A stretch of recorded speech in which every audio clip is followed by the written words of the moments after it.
ആരോട് ചോദിച്ചുകൊണ്ടാണ് നീ കമ്പനി നിർത്തിയത് ഒപ്പിട്ട് കൊടുത്തത്? ഇനി ആരുണ്ടെന്ന് നടത്താൻ? ഞാൻ പിന്നെ സൗകര്യത്തിരിക്കുകയാണ്. നിനക്ക് എന്തായിരുന്നു ഇത്ര വലിയ അത്യാവശ്യം? അച്ഛൻ മരിച്ചു. പുതിയ കോൺട്രാക്ടുകൾ തൊഴിലാളി സംഘടനകൾ ഏറ്റെടുത്തു. ആ നിലയ്ക്ക്. ഓഹോ, അപ്പോൾ തൊഴിലാളികളെ നന്നാക്കാൻ വേണ്ടിയാണ് നീ ഇത് ചെയ്തത്. അതായത് നിന്റെ ഗോപാലിനെ സന്തോഷിപ്പിക്കാൻ. എന്റെ ഗോപാലിനോ? പിന്നല്ലാതെ, എനിക്കറിയാമടിയെല്ലാം. ഈ ലോകത്തുള്ള പുരുഷന്മാരൊക്കെ എന്റെ വകയാണെന്നാണോ നിങ്ങളുടെ വിചാരം? അതിലെന്താണ് ഇത്ര സംശയം? നിന്റെ തന്തയുടെ ഏറ്റവും വലിയ ശത്രുവായിരുന്നല്ലോ അവൻ. അയാൾ ചത്തു കഴിഞ്ഞപ്പോ നിന്നെ ആശ്വസിപ്പിക്കാൻ ആദ്യം ഓടിയെത്തിയതാരാ? ഗോപാലൻ. അയാൾ മനുഷ്യനാണ്. പിന്നെ ഞാൻ നിന്റെ കരുത്തിൽ താലി വെച്ച് അന്ന് മുതൽ തുടങ്ങിയതാണ് എന്റെ കഷ്ടകാലം. ഇപ്പൊ സസ്പെൻഷനുമായി. എടീ, നിന്റെ തല തെറിച്ചാലേ ഞാൻ രക്ഷപ്പെടുത്തുള്ളൂടി. എന്റെ വയറ്റിൽ കിടക്കുന്ന നിങ്ങളുടെ കുഞ്ഞിനെ ഓർത്തെങ്കിലും ഇങ്ങനെയൊന്നും പറയരുത്. എന്റെ കുഞ്ഞോ? അത് ജനിച്ചു കഴിഞ്ഞ് രക്തം പരിശോധിച്ച് നോക്കിയിട്ട് നമുക്ക് തീരുമാനിക്കാം.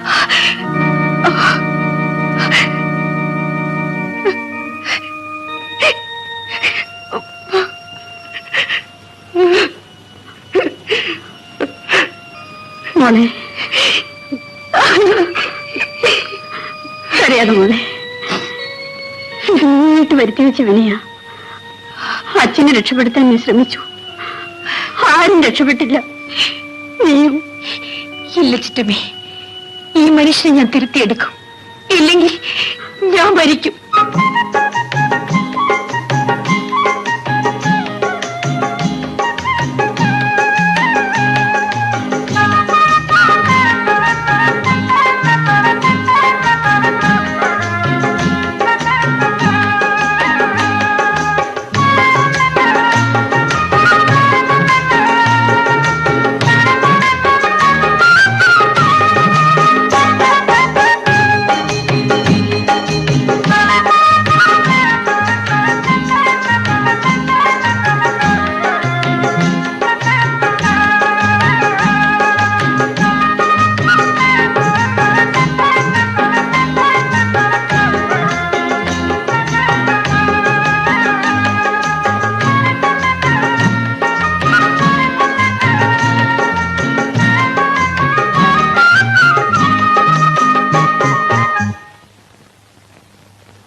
നമസ്തേ.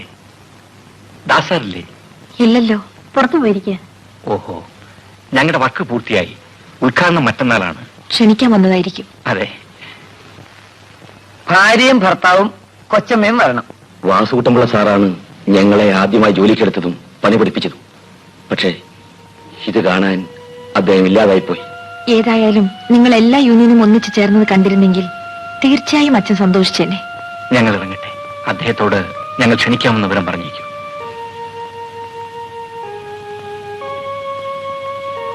മോളെ, ഗവർണർ അവരിവിടെ വന്ന് പറഞ്ഞു, ഇൻവിറ്റേഷൻ തന്നു. ഇൻവിറ്റേഷൻ? നീ അവനോട് പഠിക്കാത്ത പട്ടി തുറന്നാൻ പാടില്ലായിരുന്നു. അങ്ങ് എന്തൊക്കെയാ ഈ പറയുന്നത്? ഓഹോ, അവനെ പറ്റി പറയുന്നത് നിനക്ക് പിടിക്കില്ലല്ലോ. നിന്റെ രഹസ്യക്കാരനല്ലേ അവൻ. നിന്റെ ഗർഭത്തിന് അവനും പങ്കില്ലേടി. ഇതുവരെ നിങ്ങളൊരു മനുഷ്യനാണെന്ന് ഞാൻ കരുതി. നിങ്ങളൊരു മൃഗമാണ്, നികൃഷ്ടമായ മൃഗം. എന്ത് പറഞ്ഞേ? അയ്യോ മോളെ, മോളെ, എടാ മഹാഭാവി, നീ എന്താണ് ചെയ്തത്? വേഗം വണ്ടി ഇറക്ക്, ഇവിടെ ആശുപത്രി കൊണ്ടുപോകണം. വേണമെങ്കിൽ ഒരു ടാക്സി വിളിച്ചോണ്ട് പോ, എനിക്ക് വേറെ ജോലിയുണ്ട്.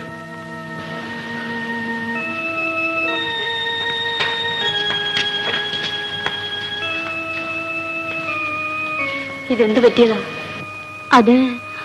അത് ഒന്ന് വീണതാ. ഈ സമയത്തൊക്കെ സൂക്ഷിക്കണ്ടേ? ഹേമം തട്ടിയതുകൊണ്ട് ചിലപ്പോൾ പ്രസവം നടന്നു വരും. ഇല്ലെങ്കിൽ ഓപ്പറേഷൻ വേണ്ടി വരും.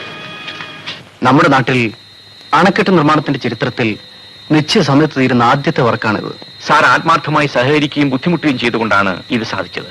നേരാ സാറേ, ഒരു എഞ്ചിനീയർ എന്ന നിലയിലല്ല, ഞങ്ങളുടെ കൂട്ടത്തിൽ ഒരാളെന്ന നിലയിലാണ് സാറ് പണിയെടുത്തത്. ബാബാ, ഇവിടെ തൊഴിൽ പ്രശ്നങ്ങളൊന്നും ഇല്ലാതെ വർക്ക് നടന്നുകൊണ്ടാണ് കൃത്യസമയത്ത് പണി തീർന്നത്. സാറ് പറഞ്ഞതാ അതിന്റെ ശരി. നാളെ മീറ്റിംഗ് കഴിഞ്ഞ് ഒരു കലാപരിപാടി വേണ്ടതായിരുന്നു. അത് ശരിയാക്കാൻ സമയം കിട്ടിയില്ല നാണപ്പ. തൊഴിലാളികളുടെ കൺസ്ട്രക്ഷൻ പരിപാടി ഇന്നോടെ അവസാനിക്കണം. അവർ പണി പൂർത്തിയാക്കിയ കൽക്കെട്ട് ഇന്ന് തകർക്കണം. നാളെ കനാലിൽ കൂടി വെള്ളം കരകവിഞ്ഞു വീഴണം. ഞങ്ങൾ ഏറ്റ് സാർ. അണക്കെട്ടിന്റെ പരിസരത്ത് ആരും കാണുകയില്ല. വളരെ രഹസ്യമായിട്ട് നിങ്ങൾ പോകണം. കൽക്കെട്ടിന്റെ മുകളിലും താഴെയുമായി ബോംബുകൾ നിക്ഷേപിച്ച് വയർ കണക്ട് ചെയ്യണം. വയറിന്റെ ഒരറ്റം വളരെ സൂക്ഷിച്ച് പടിഞ്ഞാറ് കരയിൽ കൊണ്ടുവരണം. കൃത്യം 12 മണിയാകുമ്പോൾ ബോംബിന്റെ സ്ഫോടനം കേട്ട് ഈ പ്രദേശം കുലുങ്ങണം. എടാ ദുഷ്ട, പാവപ്പെട്ട തൊഴിലാളികൾ പണിഞ്ഞുയർത്തി അണക്കിട്ട് നീ തകർക്കാൻ പോവുകയാണ്.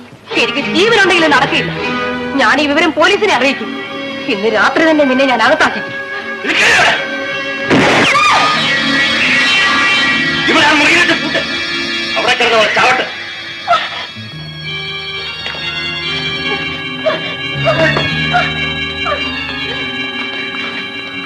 എനിക്ക് അദ്ദേഹത്തെ ഒന്ന് കാണണം.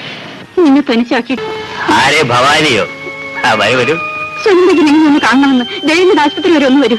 അവള് പോയി തൊലയട്ടെ. എനിക്കിനി നിന്നെ മതി. നിന്നെ കാണോ?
ഇനി അവൻ ആരെയും ദ്രോഹിക്കില്ലല്ലോ.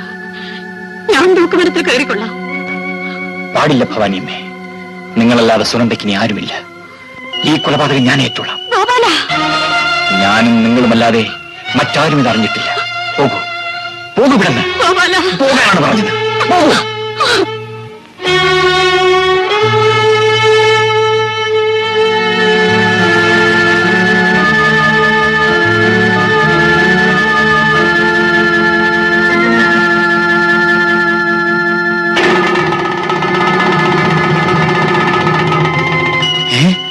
ഗോപാല, എഞ്ചിനീയർ ദാസിനെ ഞാൻ വെടിവെച്ചു കൊന്നു. ഞാൻ പോലീസ് സ്റ്റേഷനിലേക്ക് പോവുകയാണ്.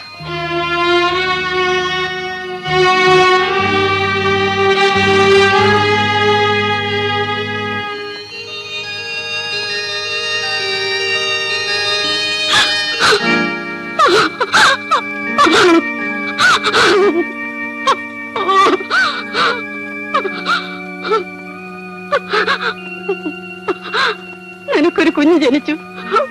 പക്ഷേ അവന്റെ അച്ഛനെ ഞാൻ കൊന്നു. ഇത് കണ്ടോ മോളെ? ആഫ്രിക്കൻ വലിച്ചു കീറിയതാണ്. അവന്റെ തോക്കുകൊണ്ട് തന്നെ ഞാൻ അവനെ വെടിവെച്ച് കൊന്നു. പക്ഷെ മോളെ, നിനക്ക് വേണ്ടി എന്നെ അവിടുന്ന് തള്ളിയിറക്കി വിട്ടിട്ട് ആ നല്ല മനുഷ്യൻ കൊലപാതക കുറ്റമേറ്റു. ഗോപാലൻ. അയ്യോ